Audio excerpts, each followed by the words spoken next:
Hi, everybody, and welcome to the Flip Your Strip class hosted by the Conservation Garden Park. My name is Madeline, and I'm going to go ahead and be your instructor today. I'm a conservation coordinator here at Jordan Valley Water Conservancy District, and they own Conservation Garden Park, and I also help to run some of the Utah Water Savers residential programs. So just to let you know, if you ever have any questions, feel free to reach out to me or any of my colleagues, and more information on that will be at the end of this presentation. So if you're taking this class, you're probably interested in flipping your strip. And in this class, what we're going to teach you is why lawn in the park strip is a problem in the first place. We're going to help identify the 5 steps to flipping your strip. We're also going to go through some project maintenance. So once you have flipped your strip, what's the best way to maintain that new project? And then the kind of fun part at the end is we're going to go through some different park strip plants, specifically plants that are going to thrive in a park strip, as well as some project inspiration.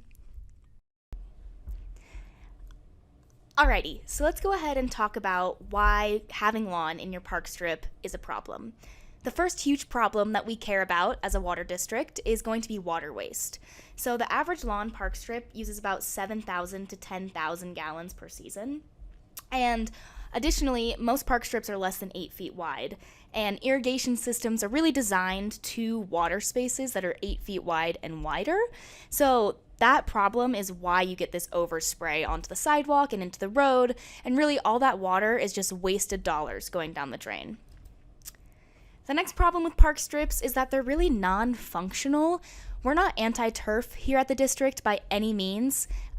We more like to see it being used for active recreation though. And I don't know about you guys, but I for sure am not kicking a soccer ball in my park strip or playing frisbee or football. So this space is really underutilized and often it just ends up being more of a maintenance headache than anything else. Another problem with park strips is our tree roots. Shallow roots often can break concrete and sidewalks. I'm sure that you have some areas like this in your own neighborhood, or if not in your own neighborhood, lucky you, then in a neighborhood nearby. And this can cause tripping hazards, things like that. So we really want to make sure that when we're planning our park strips, we're planning with these things in mind.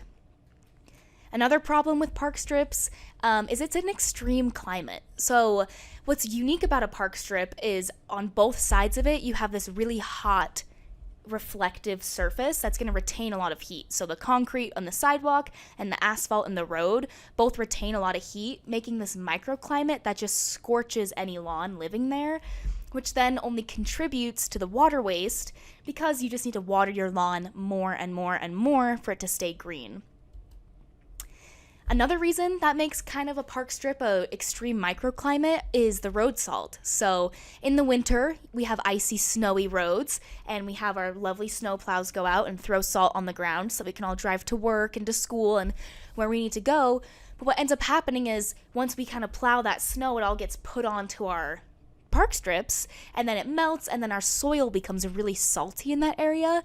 So the salt can be detrimental to your lawn health, and salt, you need more water, so it kind of just is this positive feedback loop that just keeps happening. So by flipping your strip, you can avoid a ton of these common park strip problems, and it's also going to help you create some curb appeal.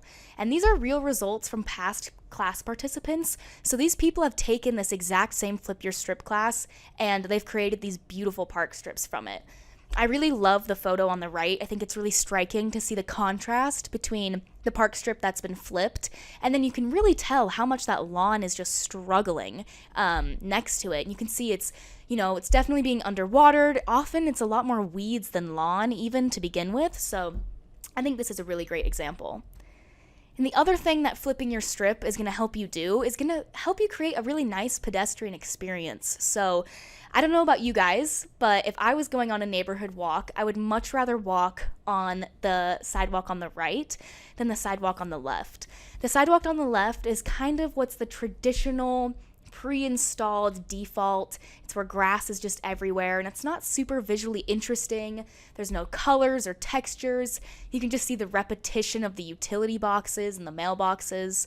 Whereas on the right, you have color and you have texture and it's vibrant and it just creates a much more fun experience. So those are some of the pros and cons of flipping your strip, or I guess cons of just having grass in a park strip to begin with. And now that we've discussed those, we're going to go ahead and just get into the 5 steps to flipping your strip. So the first step here is going to be to create a design plan. The second step is going to be removing your lawn. The third step is going to be installing drip irrigation. The fourth step is going to be adding hardscape. And the fifth step is going to be planting and then mulching your park strip. Now, if you're taking this class, I know you're super eager to begin your park strip project, but before you begin, we just want to go over a few best practices. And the first thing to do is to check with your local city and see if there are any park strip ordinances. Sometimes cities will have certain trees they want you to plant or certain trees they don't want you to plant. So it's just important to check any local regulations and codes. And also, if you live in a homeowners association, just make sure to check their requirements as well. A recent bill has been passed so that there's now legislation saying that HOAs cannot prohibit any waterwise landscape to be installed, but it's important to just check with their regulations so that you're not breaking any code. And then, once you've checked in with everyone, you can begin your plan. So, the planning portion often seems really overwhelming to homeowners, but just know that this is a really basic step. It doesn't have to be anything fancy. You don't have to hire a professional by any means. Really, all we want you to do is sit down, kind of map out the area of lawn that you currently have and the area of lawn that you're looking to remove. This is a good time to think about the different pathways you might want in your park strip, any plants specifically, what type of drip irrigation you want, and we'll kind of break all of this down too, so if your eyes are glazing over, don't worry, I'll talk you through it. And just remember, we'll hit this again, but those microclimates you'll need to have really tough plants because of the salty, hot conditions of a park strip, so just keep that in mind when you're designing what you want to go in. If designing, you're like, that is totally not my thing, I'm super overwhelmed, don't worry, we have a ton of free design resources for you. So here at the Conservation Garden Park, we have 8 example park strips that you can actually come and walk and look at, which is a really great way if you're a hands-on learner, you can come and see it in person. We also have a ton of free park strip plans that you're able to download on our website, conservationgardenpark.org. And these are really great because they're going to break down exactly the botanical names, common names, how many you need to buy, and then you can see a picture of what it will turn out. So there's also a QR code here if you want to pause this video and scan that. Okay, now that you have a design, the fun part begins, and that is going to be removing your existing lawn. So it's really important that you kill your lawn down to the roots before removal. This is important because you don't want lawn to keep growing back as if it's a weed in your park strip. So you can kill it by 2 different ways. One, you can do the plastic sheet method where you take a large plastic sheet, kind of put it over your lawn, let it bake in the summertime, and hopefully it will kind of solarize the roots of your lawn. This is a chemical-free way of killing your lawn. It will take a little bit longer, and it's the most effective when it's done in the hottest months of the season, but it still can be a really effective way for killing lawn if you don't want to use herbicide. Herbicides are going to be very effective though, so you can use glyphosate, which is commonly known as Roundup, and glyphosate is a kill-all chemical, so just remember that if you're spraying glyphosate around any other plants that it will kill, basically everything it touches. So it'll kill weeds and lawn all the way down to the roots. One thing we do want to caution you with using herbicide is just that the best approach when using an herbicide is to spray once and wait for a couple weeks before removing the lawn. And that just helps to make sure that all of that chemical has really seeped down and has had time to do its job before you remove the lawn. Also, we just want to call out that we discuss the use of chemical usage as an integrated pest management system, and we want you to have all the options that we can provide to you. but we're not promoting the use of chemicals in any way. We know that sometimes it's unavoidable, but you don't have to use glyphosate if you don't want to, and it is going to be an effective option. Now, this is another one of those things that you should do before you start to actually dig in and remove your lawn. You should make sure that you call Blue Stakes of Utah. Their number's 811. And really what it's going to do is they're going to come out and tag any utility lines that you might have on your property. Because if you don't know where your utility lines are before you start digging and you damage something, that damage is on you. So we don't want you to get in any trouble with any of your different utilities, and we don't want you to be liable to pay for any repairs. So Blue Stakes will come out and they'll let you know of anything that you have before you dig. So it's a free service, completely free.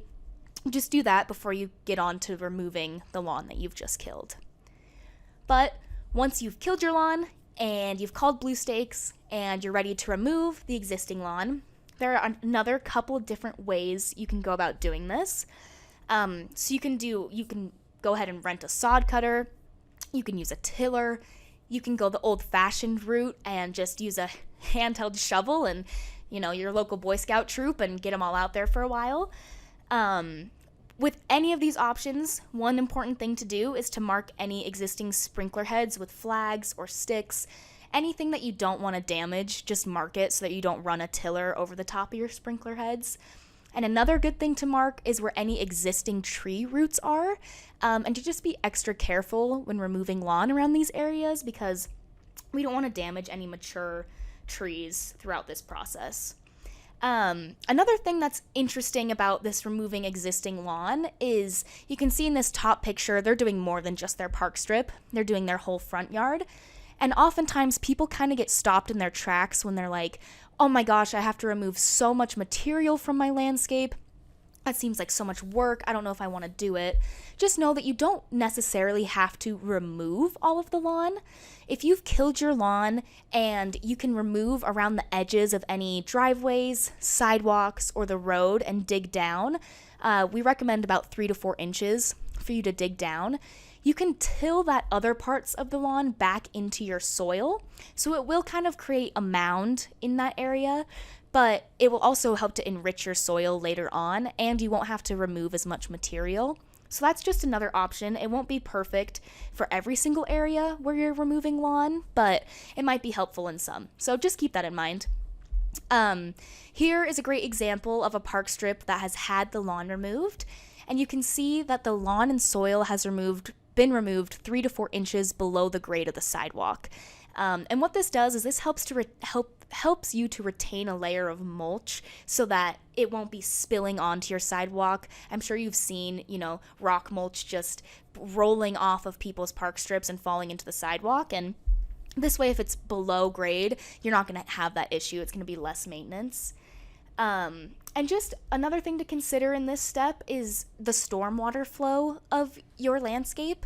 And it could be kind of interesting to create a bioswale in this area where you would be digging down in that center of the park strip more, creating an even more of a grade so that you can help retain some stormwater onto your own landscape. So if you have questions about that, that's kind of a specific thing, but please feel free to reach out to us. We'd be happy to help in any way we can. Okay, now we're going to talk about how to install drip irrigation. So if your palms are getting sweaty and your heart rate is increasing and you're feeling really nervous, just know that you're not alone, and irrigation can be really intimidating to a lot of people, but this is my favorite section of the class, and I promise after this you're going to feel 100% confident, and if you don't feel 100% confident, please feel free. We have a ton of resources on our YouTube, and also we have irrigation specific classes also on our Conservation Garden Park website, so go ahead and take those. This is just going to be a brief introduction, and it's going to be pretty park strip specific, so you can also just save this class to rewatch later. But let's go ahead and introduce you to the 2 different types of drip irrigation. So the one on top is called inline irrigation, and that's going to be where your emitters are built into the line. And then the one on the bottom is called point source irrigation, and that is where you actually add the emitters into that blank distribution tube, and you'll often see that, you can see the kind of this black thin spaghetti tube there. that's kind of the dead giveaway that it's point source irrigation. And we'll break both of these down more in greater detail in a minute, but I just wanted to give you a brief overview. So, why would we want to use drip irrigation instead of overhead spray when we're watering plants? And the first reason is that the plant leaves do a lot for the plant, but one thing that they don't do is take up water. That's the roots' jobs. So by spraying overhead spray onto the leaves of plants, really all we're doing is we're introducing new pests and diseases to those plants, and we're not even watering them efficiently. Drip irrigation is going to help you minimize your water waste. So by watering the roots directly, we're putting water exactly where the plant needs it to be, rather than just hoping that it rolls off the leaf and lands on the ground where the plant can then take up the water from the surrounding soil. And this minimizes water waste. Less water is also going to be lost to evaporation than with overhead spray. I'm sure you've seen some of those overhead spray heads where it's like a mist almost, and it's just misting away into the beautiful world, and it's not even watering the grass or planting bed or whatever it was supposed to be watering. So those are just some of the benefits of drip irrigation. And one really important thing to remember is that you only want to use one type of the drip irrigation in your park strip. So you don't want to mix point source and inline drip. They're going to have different emission rates. They're not going to pressurize the same. There is a way you can do it, but as far as for the simplicity of everything, try to keep one type of drip irrigation per each sprinkler zone or sprinkler valve. And this is really going to help you just have the most efficient park strip you can have. So you can see in this picture here, there's a wider black tube. That's going to be your distribution tube. And then you can see one of these little spaghetti tubes kind of snaking off and running to that echinacea right there.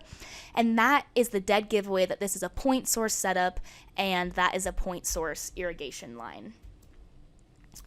So now when you go to Home Depot or Lowe's or any hardware store and you walk into the irrigation aisle, I know that it's so overwhelming. So we want to call out some of our best practices and then some things that we don't recommend you install. So we really recommend using point source emitters that are less than 5 gallons an hour. And this is because the soil, it can only absorb so much water at a time. Think of it as a sponge. And if you have a dry sponge and you submerge it in a huge bucket of water, it's not going to be able to take up all of the water in that bucket. But if you kind of slowly water the sponge and wring it out and water the sponge and wring it out, then it has more opportunity to actually take up that water and have the plants to use it if it's a slower emission rate. So that's why we want to have 5 gallons per hour or less. And then we also recommend that you use inline drip irrigation, and that's really great because the emitters are built in to the lines themselves. So you can always see an irrigation specialist if you have more questions or need more help on irrigation products, and we'll get more into it also. But these are some of the things that we don't recommend, and you'll see these all the time in the drip irrigation section, and they're often recommended by other agencies, but micro sprays and bubblers, they can be adjusted to emit a high flow rate, which makes them less water efficient, which is why we don't recommend them. And this is just because they can be used efficiently, but oftentimes they're installed incorrectly, and then it's a waste of water, and it's also not helping your plant health. So that's why we don't want you to use these. We added this animation in just so that we could tell you, don't use these ones. Stick to the point source emitters or getting inline drip. So let's talk about how you would actually install drip and what type of drip you would choose for what type of planting bed. So if you're installing a high density planting bed, we recommend that you use an inline drip system, and you should arrange it in a grid pattern. What this allows is it allows for all of the water to be evenly spread throughout that planting bed so that all of the plants are getting the same amount of water. And high density planting just means that you're going to be putting a lot more plants in this one small area. And this way you don't have to worry about weaving irrigation lines to the plants directly. You just know that you can plug and play and put any plant wherever you want in this grid.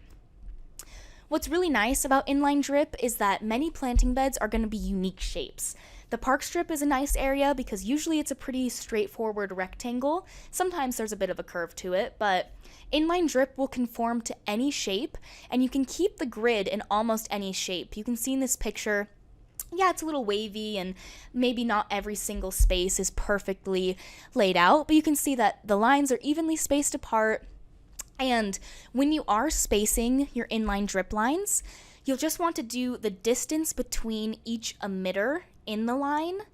That should be the distance between each line of drip, if that makes sense. So you can see in between this, like the middle two here, that space where there's nothing, that's the same distance where in one individual line, there's two emitters that same distance apart.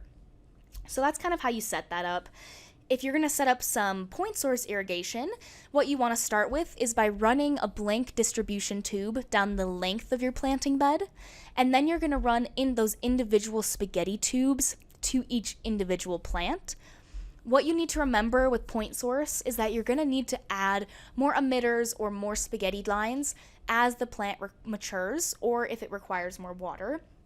And you need to also make sure that when you're installing point source drip is that trees are going to require a lot more water than a herbaceous perennial plant will. So just keep that in mind, that you're going to want to use the same type of emitter throughout the whole zone. So for example, if you're using 1 gallon per hour emitters, you'll want to use all 1 gallon per hour emitters in the whole zone, and then just add more of them as the plants need more water. And that's going to help your system run the most efficient that you can. So, for example, if let's say that echinacea there needed, let's just use for hypothetical sake, 5 gallons an hour, instead of adding 1 5-gallon an hour emitter, you would want to add 4 more lines and have them all go to that same plant. Just for an example there. So you'd want to use point source if you're using a low density planting. So this is something where your plants are spaced farther apart. This way you can place the emitter near the plant, but you don't want to place it directly onto the plant roots. And this kind of helps to encourage the roots to spread out away from the plant and get more established in your soil. And just keep in mind that all of your emitters should be rated for 5 gallons per hour or less. Now, trees, we want to really talk about how to water a tree specifically, and this is for inline drip. We recommend that you create a square or a circle around your tree, and this way the tree can be getting more water than some of the other things in your park strip. And what you need to remember about watering a tree is that the trunk is not where it's going to be taking up its water. A good rule of thumb is the tree roots are usually just as wide, if not wider, than the tree canopy, and those roots out near where the edge of the canopy are, those are the ones that are going to be taking up the most water. So that's the area that you want to be watering. We have a joke here in the office where we'll take pictures of all of the times we see trees being watered inefficiently, and they'll just have water just being dumped directly onto the trunk of the tree. And really all that's doing is, once again, introducing pests and diseases to your tree, and your tree's still not going to be getting enough water. So if you have more questions on ways to water trees, we have a lot of great examples through Conservation Garden Park, so feel free to visit our website for more of those examples. Here's an example of what watering a tree would look like with point source irrigation. We're doing the same thing here where we're adding multiple lines with emitters around the tree. And it's really important to either set up your tree with enough emitters for its mature size upon irrigation installation, or to add emitters as your tree matures. And just remember, we don't want these emitters to be right up next to the trunk. Like I said, you're gonna get root rot, your trunk's gonna be structurally not sound, there's gonna be disease introduction. So you can see that these emitters are spaced quite a bit away from the tree, and that's just something to think about. Also, we just want to call out that mature trees do still require water.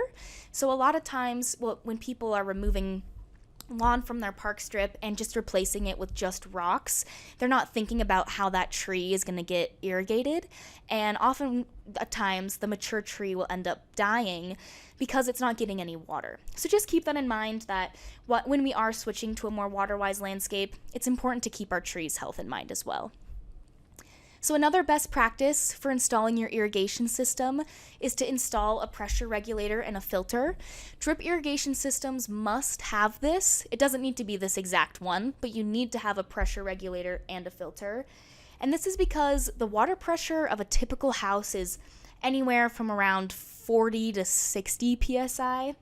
And drip irrigation will work best at between 20, 25, 30 psi.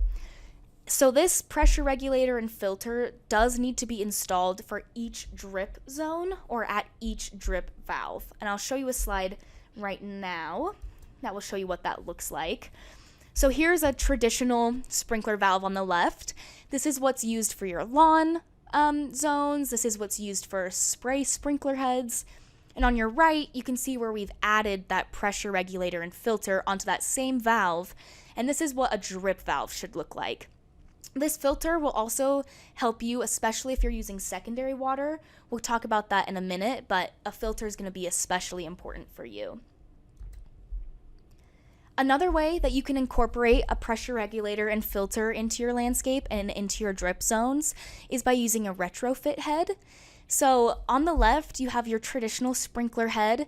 It's used for lawn, it's used for overhead spray areas. And then on your right, you have the retrofit head.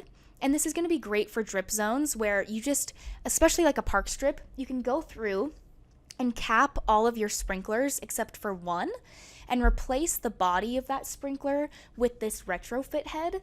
Inside this retrofit head, there's a pressure regulator and a filter pre-built in, which makes it super easy. There's minimal digging required, and then you can just add the drip tubing directly onto this retrofit head.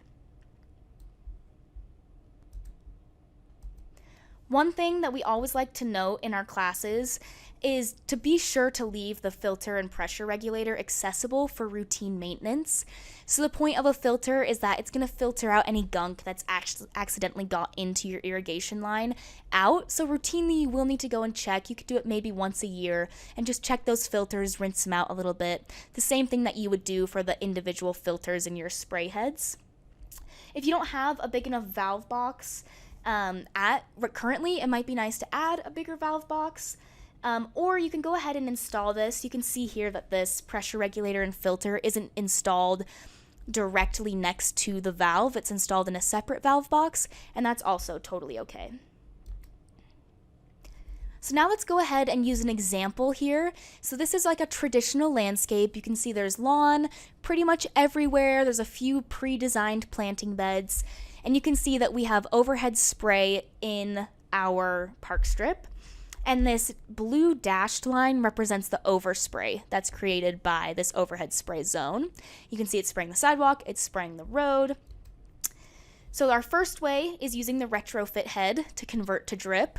So all we did here is we capped all of those sprinkler heads, we ran our drip tubing, and then we added a retrofit head in each side of this example. And that way it's super easy, no digging was required. It was really nice. This is a really great way to do it if your park strip is all on one zone, so it's not connected to any of the front lawn areas. That makes it super easy. That's like the ideal situation. If you have something like this is really common. We see this all the time where your park strip is connected to a zone that also waters your front lawn. And it would be awesome if you wanted to convert your whole landscape to a waterwise landscape and not have any overhead spray. But we understand that that's not something that every single homeowner has the means to do or necessarily the want to do. So we want to walk you through how you can convert to drip when you have a situation like this. So what you'll need to do is you'll need to add an additional valve at your valve box. So you can see up there we just have added a pressure reducer and a filter onto that valve, created a new zone. We had to run some hard PVC line, that's that blue, solid blue line running out to the park strip. Run that PVC under the sidewalk. We have a great tutorial on YouTube on how to do this. It's a lot easier than you think it is. I know, like I said, your palms are sweaty and your heart rate's increased, but I promise you it's super, super easy. So you'll run that hard PVC line out to your park strip. You'll kind of have it come up, cap all of the old sprinkler heads, and then you'll be able to have your pressure regulator and your filter all the way up at your valve box, and your new drip line will be down in your park strip. So that's one really common example that we see. Another really common example of how irrigation systems are typically set up is this one over here, where you'll have a secondary park strip, and usually it's connected to your side yard. If it's not, lucky you. If it is, and you don't want to convert your side yard, then you can do the same exact process that we showed you in the last slide, where you'll run a new valve, a new hard PVC line out to your park strip. But this is also a really great opportunity to consider a side yard swap. So all this would be is you can do it where you're going to add a new drip valve into your valve box, add that pressure regulator and filter. You're going to cap all of your old sprinkler heads. You can run some drip line. Here you can see we created some additional parking. That's what that kind of black square is over there. That's another really common thing that homeowners have the need for. So this might be time to think about that. And then you can go ahead and you can create these stub ups here, which are those white dots. And then you can attach your drip right off of that. So there's a ton of different ways that you can actually switch to drip. Like I said, this is just a really brief overview. So if you're still feeling confused or you have more questions, do not worry. I promise you, you are not alone. We have a ton of classes. We have a switch to drip class. We have an Localscapes irrigation class. We have a bunch of just mini videos on our YouTube channel, so I really highly recommend that you check those out, and you can always give any of us a call if you have any specific questions to your property, and we'd be happy to help you troubleshoot. So just know you can do this, and we're totally here for you. So now that we've covered the irrigation section, we're going to go ahead and move on to step 4, which is going to be adding your hardscape. So hardscape in park strips is really important because often people are parking in front of your house on the street and they need a way to get onto the sidewalk to get into your house, and you don't want them trampling on your nice beautiful plants, so we recommend that you install a few pathways or pass-through areas. And the biggest consideration here is just that you need to make sure the path is large enough for safe passage. Usually we recommend about 3 to 4 feet wide is a good width about. And what's really awesome about hardscape areas is that they require zero irrigation and typically zero maintenance. So they're a really great way to increase curb appeal and functionality while also saving money and saving time. And I don't know who that doesn't sound like a good deal to. So what we recommend with your drip line is we recommend that you run blank drip tubing through a conduit, which is just fancy word for this big PVC pipe, and run that beneath any sidewalks or any pathways that you create in your park strip. This will help to protect your drip line and also help you so that you don't create a leak in your drip line anywhere. And it's also, we don't want you to have to rip up the new beautiful hardscape you just installed, so installing it right the first time is really important. Another consideration when installing hardscape should be that the hardscape materials, try to keep them away from any existing or new trees. We recommend about 3 feet. And this helps to maintain the health of the tree and also the integrity of the hardscape. If you remember back to the very beginning of this class when I showed you the picture of the tree roots that had totally upheaved the sidewalk, this is what we're kind of talking about. 1, make sure you plant trees that are meant to be in a park strip, and 2, make sure that you plan your hardscape around the size of your tree roots. A best practice should be that your hardscape needs to be permeable, and permeable just means that it allows air and water to go through and to percolate through. This helps to replenish our natural systems and maintain a healthy aquatic ecosystem, but it's also going to help to prevent flooding and pooling in your park strip, and it's a more affordable option all at the same time. So those huge concrete slabs, pouring concrete is really expensive, so often getting something like a flagstone or a chip or a chat or something like that is going to be more cost effective and also is going to have just a much better result for your park strip. Now that we've talked about hardscape, let's move on to plants. This usually is where people want to start. They want to just absolutely go wild and go to the nursery and buy 50 gazillion different plants, and then they get home and realize, oh, I haven't taken out any of my lawn, I don't have any irrigation installed, and now I have to keep 100 ice plants alive for the next 4 months.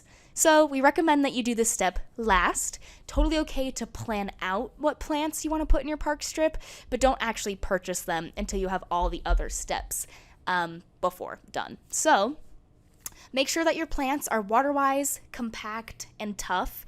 We recommend that park strip plants should be at maximum 24 inches in height. And this is a safety thing. You don't want to be backing out of your driveway and not be able to see past a really tall ornamental grass and accidentally hit something or, heaven forbid, run something over. So it's just a safety thing. A lot of city codes also have regulations regarding plant height. So once again, check with those city ordinances. And also, we just want to recommend that salt tolerance is also recommended in park strips. Now let's talk about why are plants important. We always get the question of, if you're a water district, why are you recommending that I'm planting plants and not recommending that I just replace all of my lawn with rocks? And it's because even though we are a water district and water conservation is our main focus, we also realize that conservation is a multifaceted thing. And if we focus on just removing all of the things that use water, then we're going to create a lot of negative effects as well. So one of those is the urban heat island effect, which basically all of these hot surfaces that we have in our urban areas, they're all reflecting and retaining heat, and they're heating up our local environment. So I'm sure you've noticed when it snows out, snow will stay on the grassy areas, but usually it melts from sidewalks and it melts from driveways and the roads quicker. And that's because of the heat retention that these materials have. So by having plants, they actually help to cool the environment through evapotranspiration. And that's really great because they're going to be reducing this urban heat island effect, and they're also going to be kind of creating shade in different areas. Plants also support our local wildlife, so our local pollinators, our local birds, any fauna that rely on these plants. We want to make sure that we're not doing anything to harm that, and we want to make sure that we also have a diverse palette of plants so that we can support wildlife all year round. Additionally, plants help to improve our water quality. So different vegetation has been proven to reduce runoff and to reduce stormwater runoff in specific. So plants' roots also help to filter out certain toxins from the water, which will improve water quality. So these are just the 3 big reasons why plants are important. There are a ton more reasons that you can think of, but this is just why we recommend that you have plants. So as you can see here, this is what a park strip will end up looking like if you don't put any plants into it. A lot of times people think that if they just put rocks down, it's going to be zero maintenance, whereas if they put plants in their park strip, they're going to have to maintain their park strip. And often quite the opposite is actually true. So weed seed is going to blow in no matter what you do. That's just the beauty of the world. It's always going to happen. So if you have plants planted in your park strip that are established and they're hardy, they often can outcompete this weed seed, and then you don't have as many weeds germinating. Whereas you can see in this park strip, there's nothing to outcompete the weeds in the surrounding areas. So they're taking root and they're growing right on top of those rocks, even though there's no irrigation in those areas. These also will just have, you're going to have a lot of irrigation problems here, or rather stormwater runoff problems here. It's just having no plants is actually going to end up being more maintenance than having plants to begin with. So this is a good example of a park strip that we wouldn't recommend. So you can see here the plants in this park strip, they're too tall. They're above 24 inches. You can see that they're blocking sight lines. They're blocking the driveway. You can't really see the road. And really, this is just kind of a safety thing. We do want to make the note that this 24-inch height best practice is really at the ground plane. So we're not talking about tree canopy here. Obviously, trees are going to be above 24 inches, but we just are talking mostly about your herbaceous or woody perennials here. So when we were talking about drip irrigation, I brought up plant density, and here's a really good example of what that different density can look like. So on the far left, we have low density, where the plantings are farther apart. They'll get bigger as they mature, but this would be a good park strip for you to use point source irrigation in. And point source irrigation is going to be the most water-wise, because it's using water just specifically to each individual plant. In the middle, you can see we have this mid-density planting where half of it is not planted and half of it is highly planted. Here, you could kind of go either way. What I would probably recommend in this specific park strip is to install inline drip irrigation in the areas where your bark mulch are, and then to run blank tubing in the areas where it is not. So that way you're really only watering the areas that you want to have plants grow in it. And then the park strip on the right is the most extreme example. This is a high density planting. And one of the amazing advantages of high density planting is that you can see here that these plants are so established that any weed can grow or blow in here, and these plants are going to totally outcompete it for sunlight. They're going to outcompete it for water, and you're not really going to have hardly any maintenance in this high density planting other than maybe deadheading the lavender once a year and doing your spring cleanup. We're going to hit this one more time, and that's just please do consider the mature size when you're selecting your plants, specifically with trees. These are two really great examples of where mature size was not considered, and you can see that on the right, they have been slowly cutting those tree roots away from the sidewalk, which ultimately is going to kill the tree. And then one on the left, the tree is completely engulfed that concrete edging. So just keep in mind the size of the things that you plant. They might be small when you buy them at the nursery, but they might end up to be 100 times bigger than what you ever thought. So just keep that in mind. We also want to say that we strongly discourage the removal of existing healthy trees. So if you have a tree in your park strip, we do not recommend that you remove it by any means. If it's an unhealthy tree or it's a tree that is not meant to be growing there, or you want to remove it for whatever reason, of course, we're not going to say that you can't remove that tree, but we would always just recommend that a new tree is planted, and when they are planted, keep that mature size in mind. So when you're picking your plants for your park strip, try to shoot for this goal of 50% coverage at plant maturity. So you can see on the left, this is in 2018, these are results from a class participant also, that when this park strip was planted, it looks like that's not really going to meet that 50% plant coverage, but you can see 2 years later in 2020, things have really grown out and gotten a lot fuller, and you can see that that's definitely 50%, if not more, of the park strip area being covered. And we recommend this just because we know that plants matter, and it's going to help you decrease the amount of maintenance time. Now let's talk about mulch for a little bit. So we want to have you cover your entire park strip with about 3 to 4 inches of mulch. Material is a matter of preference, so we call all of these mulch. You can use gravel or river rock, bark or compost, chat or decomposed granite. Mulch is really important because it's going to help retain soil moisture and it's going to reduce weeds. So we've actually found that one of the biggest factors in reducing the amount of weeds in your landscape is that the layer of mulch. The thicker the layer of mulch you have, the less likely the weed seeds are going to be able to germinate because they won't be able to actually get down to the soil to grow roots. And if they are at the soil, they won't be able to get the sunlight that gives them that cue to germinate. So as far as material goes, a pro of the bark or compost is that it is going to decompose over time. It looks more natural, but you will need to replenish it every couple years. With the gravel or the decomposed granite, you won't have to come back through and replenish it every few years, but it will increase the localized temperature of that area.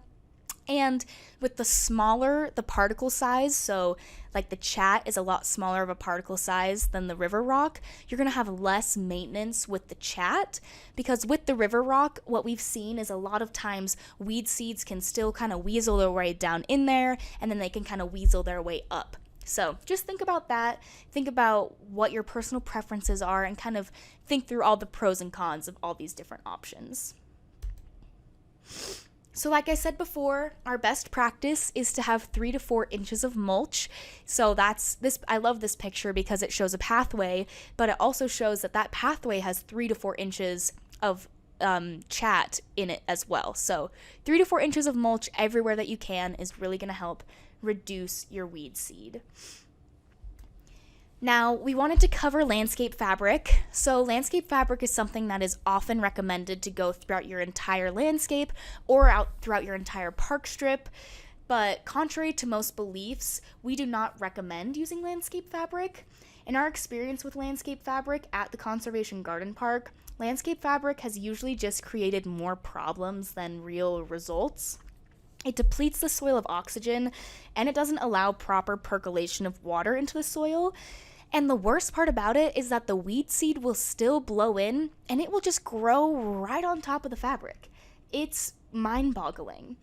Another problem with it is that the plants that you're trying to grow end up having their roots be too close to the soil surface because they're trying so hard to get to the water that's being blocked by the landscape fabric that it's actually hurting the health of your plant. So we consider landscape fabric to be more of a temporary fix than anything. It ends up actually just creating more problems in the long run. But with all of that being said, if you are wanting to use landscape fabric, the only place that it should be used is under hardscape, where the intention is to not grow anything. And make sure that if you do use it, that you get a type that is permeable to air and water, because otherwise you're just going to get this pooling effect. So landscape fabric is also really, really expensive. So for all of the negative effects that it does, and we haven't even brought up microplastics or it degrading over time, just think about, the cost of this investment. So rather using landscape fabric, we actually recommend that you follow this weed control recipe. And the first part of this recipe is to water with drip irrigation. So overhead spray is kind of watering everything, which gives everything equal opportunity to germinate. Whereas drip irrigation, your irrigation line is going to be under that mulch on top of it. So it really is only watering the plant roots that are already there. The 3 to 4 inches of mulch is that thick coat that's going to shade out all of the weed seeds from germinating. It's going to reduce how many weeds actually are able to see the sunlight. And it's also going to help you avoid soil compaction, which is another reason why weed seeds can germinate so frequently. If you have a compacted soil, the weeds some weeds rely on compacted soil to even germinate in the first place. So having a mulch is going to keep you having a healthy, active, lively soil, which will prevent weeds. You also want to minimize soil disruption. So what that means is when you first do a project, you're disrupting the soil a heck of a lot. You're scraping lawn off, you're going in, you're digging up things, you're mixing things about, and what that does is weed seeds have been blowing onto that soil for years, and you're bringing a lot of them to the surface where they haven't been before. So just count on the first year or two that you have a new landscape, you might encounter some more weeds, and that's because you've been disturbing the soil doing your actual project. But just know that throughout time, as long as you keep that mulch 3 to 4 inches, that problem is going to reduce exponentially. So after you've done all of these first 4 steps, then we recommend that you use herbicides. But we really want to recommend using herbicides as a last step if you haven't seen desired results from the first 4 steps. And we would just want to make sure that if you do use chemicals, do be sure to follow all of the directions on the label. Those instructions are a legally binding contract. So therefore, using them incorrectly is illegal, and also it's not safe for you. So please just make sure that you're doing your best to follow those instructions. When you are planting in your mulch, we want to make sure that you're putting the plants actually directly into the soil. And then you want to taper that mulch away from the plants so you kind of create these mini volcano shapes. And then replenish the mulch around the plants as often as necessary. This way you're not smothering the plants, and you're also still planting them in the ground. We get a lot of questions about how to plant if the mulch is so thick, and so we always tell people, well, you're not planting in the mulch, you're still planting in the ground, so plant first, and then mulch after.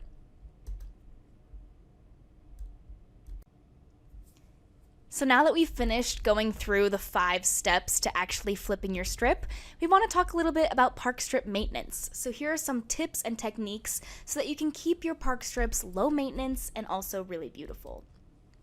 The first is establishment watering.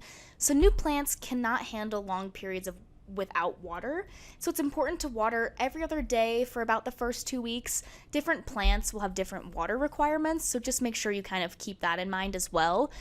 And after the first 2 weeks, you can scale back to watering about 2 to 3 times per week or as needed.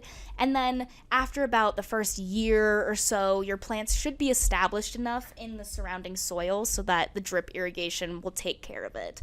But we really just like to talk about establishment watering because a lot of people think they can just throw their plants in the ground and turn on their drip irrigation and everything's going to be fine. But those little baby roots from the nursery are not used to the super sandy or super clay soil that we have in Utah. So it takes them a minute to get tough enough to kind of break through. So just keep that in mind. Waterwise planting beds need to be watered deeply and infrequently. If you think about the type of plants that waterwise plants are and think about where they're native to, you can often remember that, like in Utah, we have huge, heavy storms really infrequently. And that's what these plants are used to. So once everything is established, you should be watering them about once a week for about an hour. And just keep in mind that when you are watering your plants, you're actually really watering for the soil type that you have and not for the specific plants. For more information on that, go to the watering guide on conservationgardenpark.com and we can tell you what type of soil you have, how to find out what type of soil you have, and how you should be planning your irrigation schedule. So now let's get into the fun stuff, and this is what we like to call the park strip palette.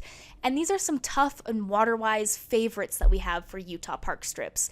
I mean, look at this photo. There's textures and colors, and it's just amazing. So we want to help you get the most beautiful park strip you can by helping you design it. So the first thing we want to talk about is foliage. Foliage is going to be a designer's secret. So foliage color, it's not something that's super eye-catching if you're not thinking about it. Because it's not blooming, people often don't notice it, but that's the real power.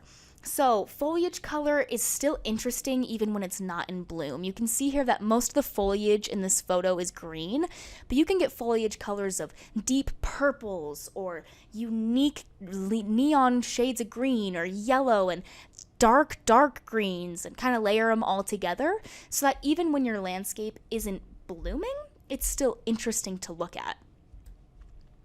Another secret is to repeat plants so that you kind of create an order throughout your park strip. You can see here that there are a bunch of different types of plants, but there's really only about, I don't know, maybe 5 or 6 different types of plants, and then they're repeated frequently throughout the park strip so that while it still is visually interesting, it's also still organized, which is really important. Another pro tip is if you have plants in your planting beds in the main area of your lawn or up by your front door, try and repeat some of those same plants into your park strip and kind of it'll tie in together your whole landscape. That way it doesn't just look like, you know, suddenly you have a random agave and yucca and very southern Utah looking park strip, and then you have very, you know, classic herbaceous plants up by your front door and it kind of looks a little disorganized. So that's a good way of tying your park strip in. So let's talk about some full sun favorites.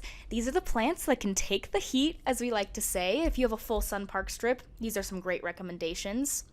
I'm going to kind of zoom through these a bit quickly, but know that you can always pause and read more about each specific plant, or you can also visit conservationgardenpark.org and go to our Find Plants tab. There you'll find a plant database, and it lets you even filter by park strip plants specifically, and it'll pull up everything that we recommend for planting in Utah. So that's another great resource. So if you're feeling overwhelmed when I'm going through these, just know you can pause it or visit our website for more details. So the first plant is going to be our Soul Dancer Daisy. This is super blooming, so it's something that will bloom from April until November, and it'll keep re-blooming throughout that whole time. And it makes this tiny little cute mat of almost grass looking like foliage, which is really cute. The next plant that we have is the chocolate flower.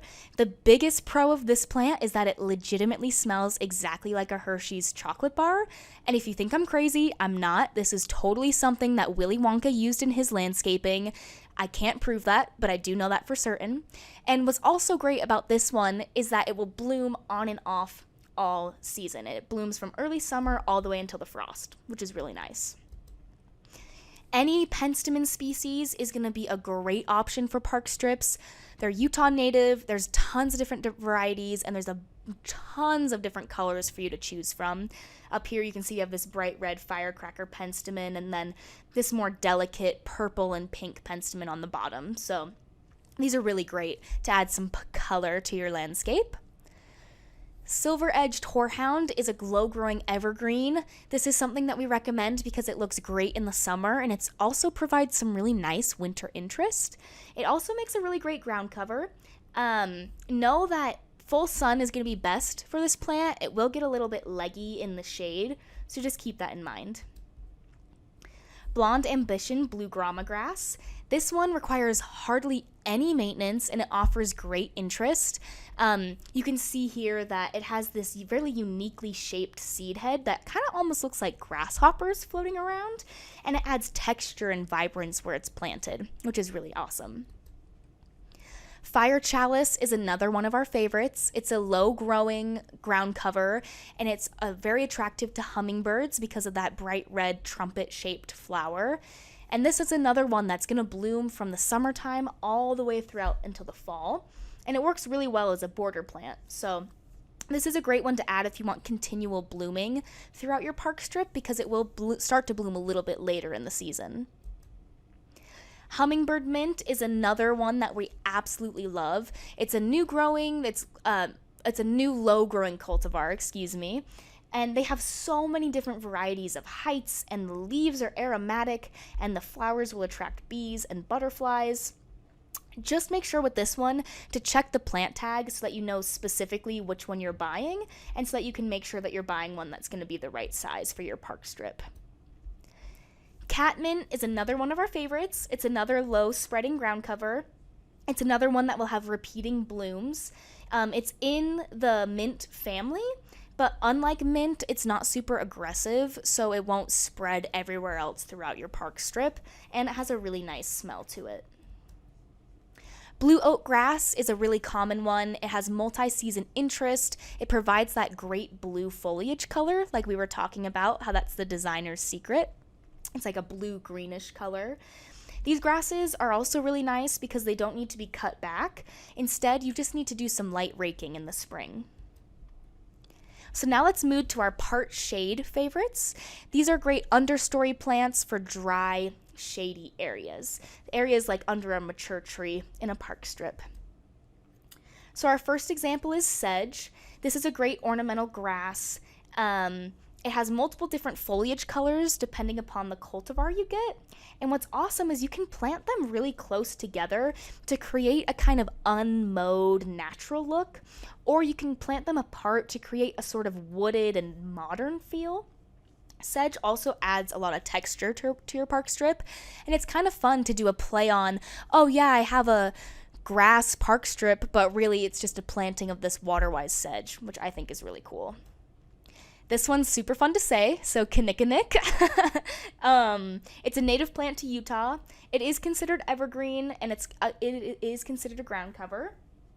It has these tiny little pink kind of bell-shaped flowers, and the leaves are really thick and shiny, and it will also have red berries in the fall, so it provides all-season interest.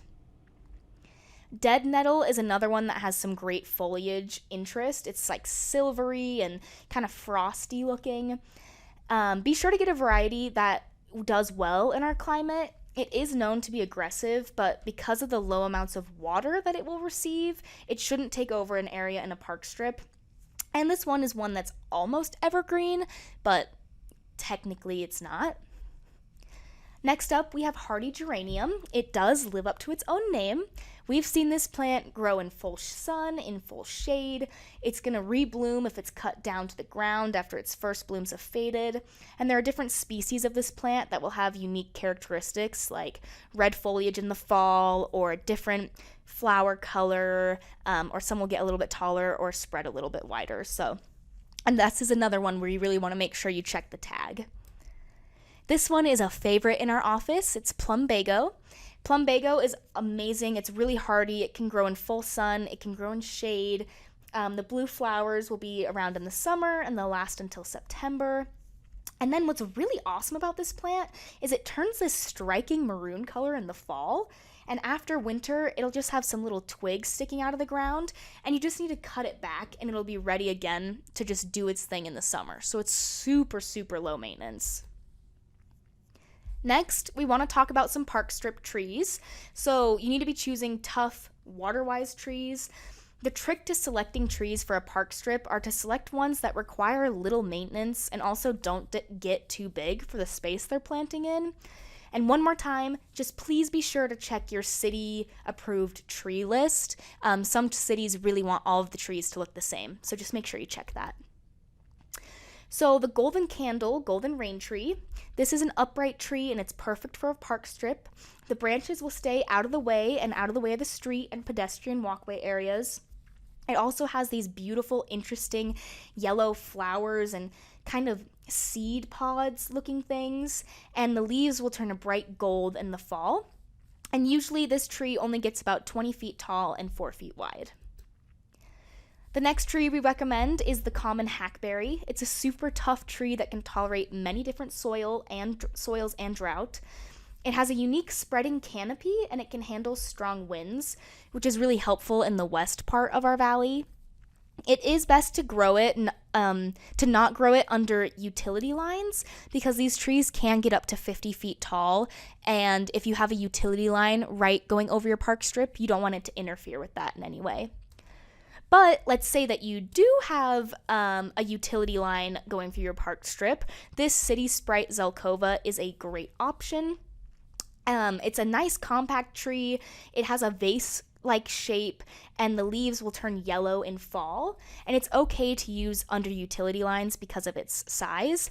This one also, it has very little tree litter, quote unquote, just meaning it won't have berries or crab apples or blossoms or things that are going to fall and you're going to need to clean up. So very low maintenance tree. The next we recommend is the ivory silk lilac tree. This tree has fragrant flowers in the late spring after every other flowering tree has bloomed. So it's a good way to kind of keep those flowers coming. And it can get up to 25 feet tall and it works good as a street tree. Spring snow crabapple is one of my absolute favorites. I think crabapples are just some of the most beautiful trees. They have interest in every single season. This one specifically is nice because it's fruitless and it has these lightly scented white blooms in the spring. And because it only gets about 25 feet tall max, it's great to be used under utility lines.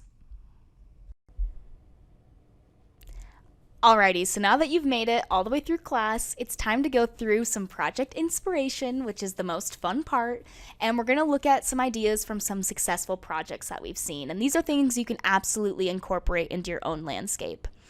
So you can see here that these are 3 totally different looking park strips, but they're all super beautiful.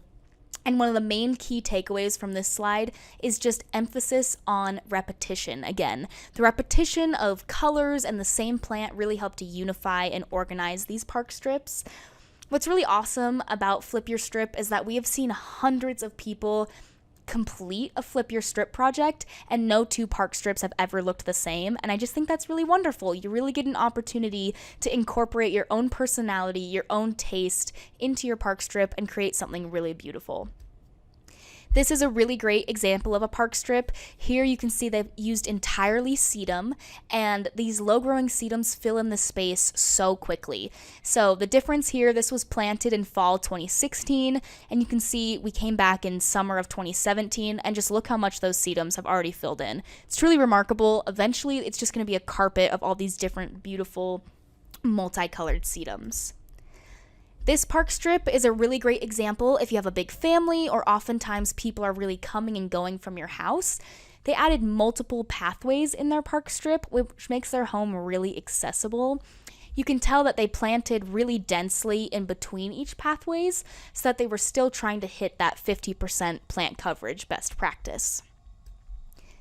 So now let's go over those best practices one more time.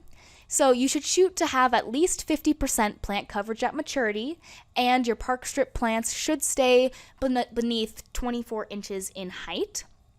You should have 3 to 4 inches of mulch, a drip system that's on its own zone, and only one type of drip irrigation per zone. Here are a few resources for you. The first one is our Utah Water Savers Facebook page. We also have a Localscapes Facebook page. These are both really great resources. You're going to see people who are working on projects currently, people who are applying for rebates currently, and it's a good way to connect with people and ask questions and kind of get advice for your own project from people who are actively doing one. We also have an inspiration photo gallery. You can scan this QR code here, or you can go onto our website and click on the Photo Shelter tab.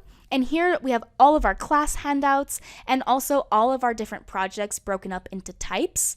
And what's really awesome about this resource is in that search bar, you can search by different filters, so by different cities or different hardscape types or a certain plant if you want examples, and it'll pull up examples of that. I've also been talking about our YouTube channel quite a bit throughout this class, and that's because there are so many amazing resources for you right here on this YouTube channel. We have videos from planting shrubs to deadheading to irrigation install to fixing irrigation to how to compost and how to waterwise vegetable garden and everything in between. So it's an absolutely invaluable resource for you. Of course, please follow us on social media. We have 3 different Instagram accounts. The first one is our Localscapes account, where you can learn more about flipping your strip or about doing a larger waterwise landscaping project. We also have our Utah Water Savers account. This is going to be the hub for any rebates or incentives. And then we have our Conservation Garden Park account, which kind of lets you know what's in bloom during what season. Once again, here is a picture of our plant database. This can be found through the Conservation Garden Park's website, and this is where you can filter by a bunch of different filters and pull up whatever plant you need. So if you can't remember every single plant that we breezed through earlier on in this presentation, come back here and you can go ahead and filter that way.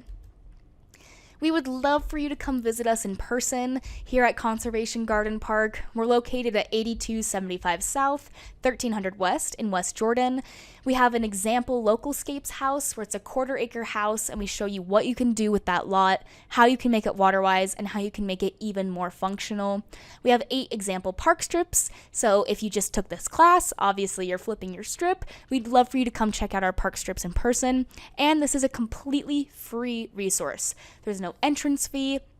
Just make sure to check our hours. They change a little bit throughout the season as the daylight changes. So as for that, if you need any more help, go ahead and contact us at info@localscapes.com. If you have any questions, and I mean any questions, we are always 100% available to help you. And the very last thing we would like to end with is if you are looking to apply for a rebate program because you can get paid to remove the turf in your park strip and replace it with waterwise landscaping, please visit utahwatersavers.com before you even begin your project. This is going to be your one-stop shop for all water conservation rebate and incentive programs in the state of Utah, and it's really going to walk you through any program-specific requirements just to make sure that you do everything right. So once you've visited there, you're going to have all of your questions answered. And I really hope you enjoyed this class. I'm really excited that you're interested in flipping your strip and working for water conservation in Utah. Just know that we here at Jordan Valley Water really appreciate your participation, and we look forward to hearing from you soon. Thanks so much, and I'm excited to see your flipped strip.